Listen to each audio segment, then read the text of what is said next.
It's finished when I say it's finished, man. Listen, dudes, welcome back. If you've ever found yourself saying that, this video is for you, because this is something that artists will fight over from time to time. You know, should you be able to take as long as it takes to make your paintings as beautiful as you need them to be, or you want them to be?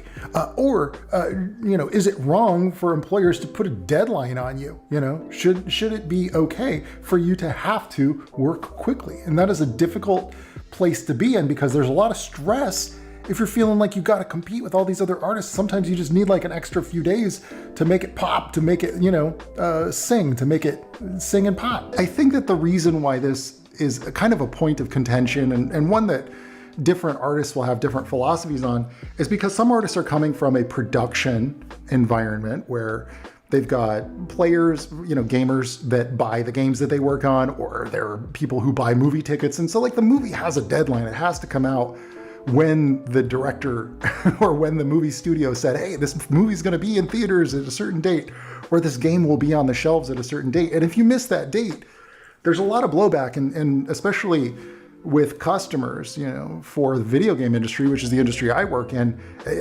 You do not want to get on the bad side of the YouTubers out there who will ban your game if you're even so much as, you know, a few weeks late on your shipping date. They think it's incompetence on your part that you missed the deadline and it was a bug-free game. And so like this becomes something where production artists often have a different stance from, say, for instance, gallery artists, or artists who are maybe further along in their career, maybe artists who are really well established and they have the luxury of, you know, maybe spending a month on one painting. But if you go into a game studio with a portfolio and you say, hey, it takes me about a month or 2 months to do each painting because, well, it's art, and art takes as long as it takes. Like, try telling your boss in the game industry that it's done when it's perfect. Just try that. I can tell you the outcome right now. It won't be looking too good for you, and that is not the you know, corporate machine, you know, churning out you know, miserable artists or anything like that. That's not somebody intentionally trying to make your life stressful. That is just the free market of competition, because whether you like it or not, being a professional in a service industry is a competitive industry. And it's no different than, I mean, it is very different than, like, say, hiring a plumber, but hopefully you can understand how that's related. If you're hiring somebody to perform a service, such as adding in some carpentry work into your house or updating your kitchen, you get a quote from 2 different people, and maybe you look at their quality of their work, and imagine that one of those contractors says to you, yo, this is going to take 6 months for me to do. You're not going to be able to live in your home while we're working on this. And it's going to look pretty much like the same work as the other guy who's going to do it in 2 weeks. You're going to go with the guy who does it in 2 weeks at the same price. And if not cheaper, because maybe that person just has better tools or more reliable workers, or just is more knowledgeable about how to do it. Sometimes it's a shoddier job, and you have to look at the quality of the work versus what they're telling you in terms of the time scale to do it. But you're always evaluating, how do I get the best value for my dollar? And that is the same with a studio. They have to watch their budgets too, because if they start wasting money or throwing money at people who are taking forever to get things done, they're missing their deadlines, their customers are getting upset with them. If they make concessions for one concept artist to take longer to do their work, then that puts other artists who have been waiting for them to get their job done. It makes them sit on their hands. They got nothing to do, so the company's paying them while they're waiting for you. So you don't want to be that person. And that's why so much of my content is about how to do high quality work faster. And that is ultimately a valuable goal for you to have, because if you can do that, then you are 10 times more likely to get hired to do jobs than the person who says to their boss, nah, dude, it'll be done when I say it's good enough. Game development is a team effort. Game development requires that you are reliable. And if you're part of that team, just like on a sports team, if you're hogging the ball or you're not playing as a team player because you want to have your flourishes in your slam dunks or whatever, well then that's kind of betraying the interests of the whole team. Hopefully what you can understand from this is that it's not some corporate nefarious plot to undermine artists that's putting all this stress on production artists. It's consumers. It's you and me.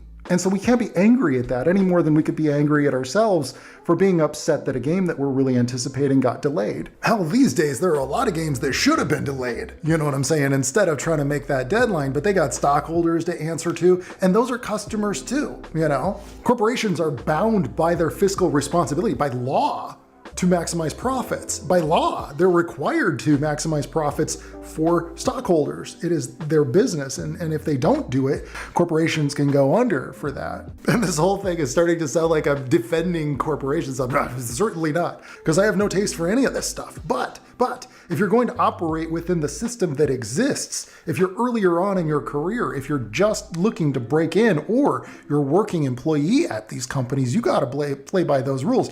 You're a small little fighter pilot. You're not going to take down the Death Star, man. You got to fly with your squadron and work in conjunction with the way that the system allows you to work within it. And keep in mind, the grass ain't greener on the other side. Making content for customers can be just as stressful. And what are you going to blame your customers? Because you promised your product at a certain date at a certain time and you're not delivering? Dude, that's not good business either. And this video, make no mistake, I'm not trying to solve the problem here. I don't have an answer. It's not as simple as some YouTubers make it sound, man. It's complex, and this is an ongoing problem that will always be there. We'll always have that difficult balance between the deadline that we promised customers for a product versus the quality that we can actually deliver. And that's why sometimes it's a good idea for the artist to not be the publicist or the CEO. Because the CEO, his customers are the stockholders and the people on the board. And the marketing person, their customer is the customer who's going to purchase the product, right? And then the artist, their customer, their person that they're trying to make happy is themselves a lot of times. I'm not trying to project, I'm just saying that the interests of each of those roles is somewhat different. And at every game studio I've been at, there are very intense arguments between those different departments. So yes, for as long as big corporations are making video games, we're going to have this challenge. And every time the artist in me, the gamer in me says, take as long as you need, bro. I would rather play something bug-free and polished. But the professional in me, the production artist in me, and the business person in me, when I'm told a deadline, I don't push back. I don't say, no, that's not possible. I don't say, oh, you're compromising my art. No. The customer is right. The customer is always right in that regard. Even if they're wrong, if you're going to work with them, then you're choosing to make them right if they're your customer, if they're paying you. I guess one way to avoid this is to just not make promises you can't deliver on. And all you have to do is look up any news article, look up Cyberpunk 2077. They made sure they hit that deadline. But at what cost? The cost of the reputation? Now, a lot of people out there might say, oh, well, that's just incompetence of management. Well, I'm sorry, but do you, have you made a game? Do you know all the ins and outs of production and all the, what goes into bug fixing if there are problems in the code? Could you even identify what might be causing that problem? Very few people who actually have complaints about games being delayed can actually pinpoint how they could have run more efficiently with any degree of knowledge or certainty as to the inner workings of how that game could have been shipped earlier or on time. So in short, no blanket statement can cover this exactly. I would love to tell you, just take as long as you need, man. Just make it as good as you possibly can. You need 3 months to make that one painting? Oh yeah, you should go for that. And maybe that's true if you don't have customers and you're not, getting work doing it, and you're just trying to improve your skills. Yeah, sure, take as long as you need to make your best work and really pay attention to your studies. The truth of the matter is, it is a competitive industry, and so you will have to fight to overcome things that are maybe challenges for you. And there will always be somebody who learns a little bit faster or picks up on new things a little bit easier than you. And so the thing that I would recommend to you is that you just simply find the method that you enjoy the most and try to develop a mind that is always looking for a more efficient way to get the same results. Always ask yourself, is there a tool that can speed this process up, or is there something I'm doing over and over that I could shortcut? A great example of this would be figuring out how to create custom brushes. Instead of painting the same grass blade over and over, Create a brush that does your style of grass blade in one brush stroke. Bam, you just saved yourself hours of time and got the same results, if not better.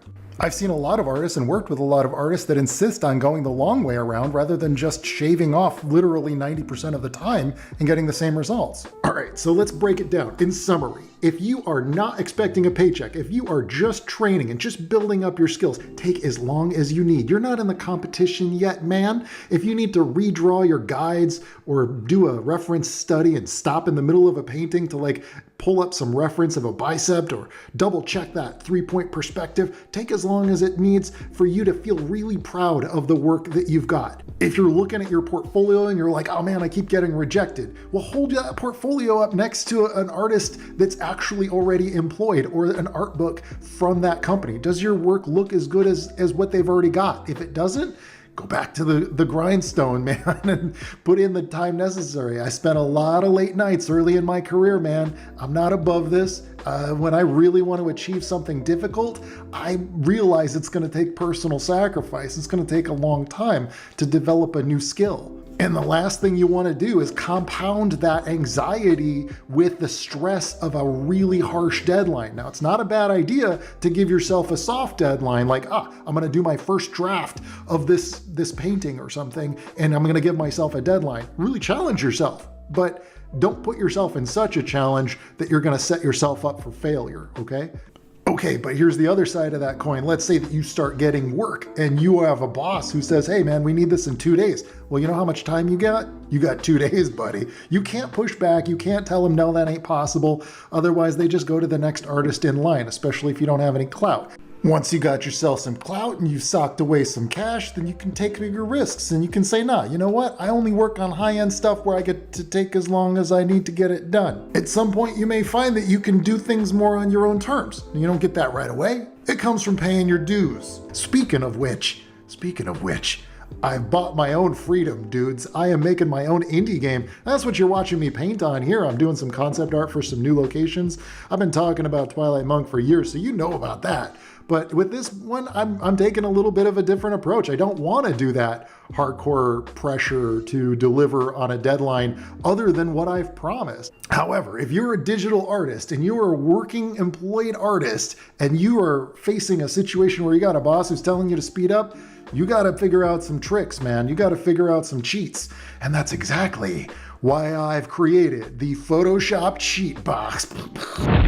If you're looking to become more efficient with Photoshop and speed up your process, go and check out my cheat box. It's over on Gumroad. I also have a number of workshops and tutorials teaching everything that I know about making concept art for video games. And of course, right now I'm running a Black Friday sale, so everything over there is 25% off if you use the code on the screen above. Even the free stuff over there is 25% off. Go figure. But you know, you don't have to.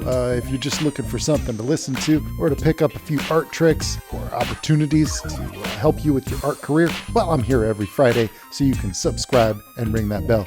And I will see you guys in the next video. All right, ciao.